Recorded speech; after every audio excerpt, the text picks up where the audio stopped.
नमस्कार. प्रजासेवा न्यूज चॅनलमध्ये आपले सर्वांचे हार्दिक स्वागत. मी पत्रकार दादासाहेब नीळ. सध्या आपण सोलापूर शहरातील सेटलमेंट भागामध्ये पोचलेलो आहोत. या ठिकाणी गेल्या अनेक वर्षापासून 20-30 वर्षापासून समाजाचा विकास झाला पाहिजे. आपल्या कैकाडी समाजातील तरुणांच्या हाताला रोजगार मिळाला पाहिजे.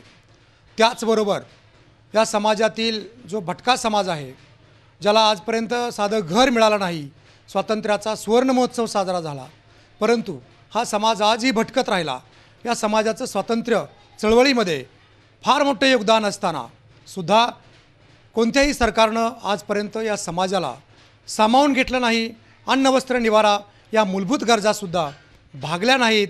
त्यामुळे हा समाज विकासापासून कोसो दूर राहिला आणि त्यासाठीच सातत्यानं या समाजासाठी आवाज उठवणारे, या समाजासाठी आपल्या टाहो फोडणारे, मग तो संसद, महाराष्ट्र शासन, अनेक उपोषणं, अनेक चळवळीच्या माध्यमातून मोर्चे बांधणी करून या समाजाला खऱ्या अर्थाने एक माणूस म्हणून समाजामध्ये स्थान मिळलं पाहिजे, त्याला आरक्षण मिळलं पाहिजे, त्याला घर मिळलं पाहिजे, यासाठी आपल्या छातीचा कोट करून लढणारे या भागातील एक नेतृत्व, एक सर्वसामान्य माणसाचं स्वतःची पदरमोड करून काम करणारे, एक सर्वसामान्यांचं नेतृत्व करणारे सिद्धराम उर्फ एस.एल. गायकवाड आपल्याला भेटले आहेत.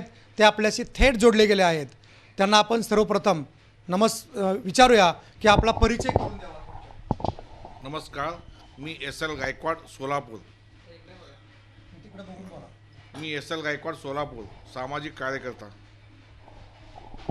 तर आपण जे 2 मार्च या दिवशी जे आमरण उपोषण करणार आहात, त्या आमरण उपोषणाची थोडक्यात पार्श्वभूमी काय आहे? त्या आमरण उपोषणाची हैदराबाद गॅजेटनुसार, हैदराबादच्या गॅजेटमध्ये कैकाडी समाजाची नोंद असल्यामुळे जसं मराठ्यांना दिलेलं आहे, मराठा समाजाला आरक्षण दिलेलं आहे, त्याप्रमाणे आमच्या कैकाडी समाजाला देखील आरक्षण द्यावं म्हणून मी 10 ऑक्टोबर 2025 रोजी आझाद मैदान मुंबई येथे एक दिवसीय उपोषण केले होते. परंतु शासनाने अद्यापपर्यंत त्याची दखल नाही घेतली. त्यामुळे 2 मार्च रोजी ऐतिहासिक जागेवर मी बेमुदत उपोषणाला बसत आहे. अगदी शासनाने एक दिवसाचं आमरण उपोषण करून दखल न घेतल्यामुळे एक ऐतिहासिक जागेवर एक बेमुदत उपोषण करण्याचा इशारा, थेट इशारा एस.एल. गायकवाड यांनी दिला आहे. पाहूया, आपण त्यांच्याशी दुसरा प्रश्न या ठिकाणी विचारूया की या ठिकाणी आपल्याला जी समाजाला घरं पाहिजे त्या संदर्भात आपण काय सांगाल? ब्रिटिश शासनाने जे तारेचं कुंपण केलं होतं, ती जागा राखीव असलेली जागेवरती आमच्या समाजामध्ये सुशिक्षित बेकार आहेत, ज्यांना अजूनपर्यंत अन्न वस्त्र निवाराची अजूनपर्यंत पोच झालेल्या शासनाकडून देश स्वातंत्र्य होऊन 75-76 वर्ष झाले, अद्याप त्यांची सुखसोयी झालेली नाहीत. त्यामुळं आम्हाला जे जागा राखीव ठेवली आहे त्या जागेवर शासनाने घरे बांधून द्यावी, अन्यथा ती जागा आमच्या ताब्यात द्यावी, असं मी त्यांना विनंती करतो.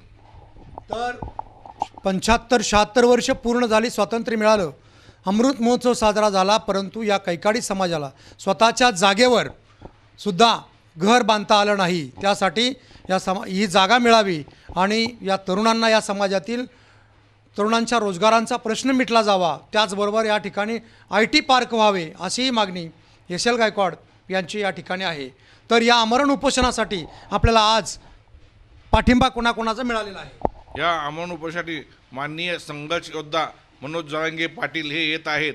तसेच दिल्लीचे भारतीय जनता पक्षाचे राष्ट्रीय प्रवक्ते श्री राकेश सिन्हा हे देखील पाठिंबा देण्यासाठी सोलापूरला येत आहेत. व तसेच आमच्या समाजाचे शंकरस्वामी महाराज उज्जैन मध्य प्रदेश हे देखील या उपोषणाला पाठिंबा देण्यासाठी येत आहेत. म्हणून मी आपल्या सर्व समाज बांधवांना एक आव्हान करतो, एक विनंती करतो, आपल्या समाजाच्या मुलासाठी, भविष्यासाठी आपण सगळ्यांनी या उपोषणात सहभागी होऊन पाठिंबा द्यावा, अशी मी आपणास विनंती करत आहे. हे उपोषण आपण कोणत्या ठिकाणी करणार आहात? सदर उपोषण पंडित जवाहरलाल नेहरूंनी 1960 साली तारेचं कुंपण तोडलं त्या ऐतिहासिक जागेवरती मी सर्व समाज बांधवासह उपोषणाला बसत आहे. अगदी पंडित जवाहरलाल नेहरू भारताचे पहिले पंतप्रधान, त्यांनी ज्या तारेचं कुंपण तोडून जो समाज तारेच्या कुंपणात अडकला होता त्याला स्वतंत्र करण्याची भूमिका बजावली, त्याच ठिकाणी एस.एल. गायकवाड यांचंही 2 मार्च रोजी उपोषण होणार आहे. या उपोषणानिमित्त आपण समाजाला काय आव्हान करणार? मी समाजाला एवढंच आवाहन करतो की आपल्या मुलांच्या भविष्यासाठी व पुढील लेकरांच्या शिक्षणासाठी IT पार्क व्हावा म्हणून आपण सगळ्यांनी जट गट तट काही न पाहता सगळ्यांनी बहुसंख्येनं उपस्थित राहावं असं मी आपणास विनंती करतो. अगदी समाज म्हणलं, देश म्हणलं, गाव म्हणलं, घर म्हणलं, गटतट आला, परंतु हे गटतट विसरून समाजाच्या लेकरांसाठी, भवितव्यासाठी हे सर्व गटतट विसरून सर्वांनी एक दिलाने एकत्र येऊन, कारण कसं आहे, जर एक पेंडी एक काडी असेल तर ती काडी सहज कोणी उचलतो, परंतु पेंडी तयार झाली तर ती उचलणं अवघड आहे. अशा प्रकारे ज्या भारतरत्न बाबासाहेबांनी आपल्याला सांगितलं, शिका, संघटित व्हा, संघर्ष करा, असा हा संघर्ष करण्यासाठी एस.एल. गायकवाड हे 2 मार्च रोजी ऐतिहासिक ठिकाणी उपोषणाला बसणार आहेत. सर्व समाज बांधव, जिल्हा, शहर, महाराष्ट्रातील जे आहेत त्यांनी सर्वांनी पाठिंबा देण्यासाठी नव्हे तर या बेमुदत उपोषणामध्ये सहभागी होणं गरजेचं आहे आणि असं आव्हान या ठिकाणी एस.एल. गायकवाड यांनी केलेलं आहे. धन्यवाद.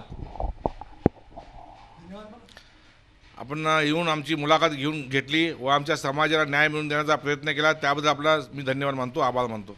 ओके, आता एक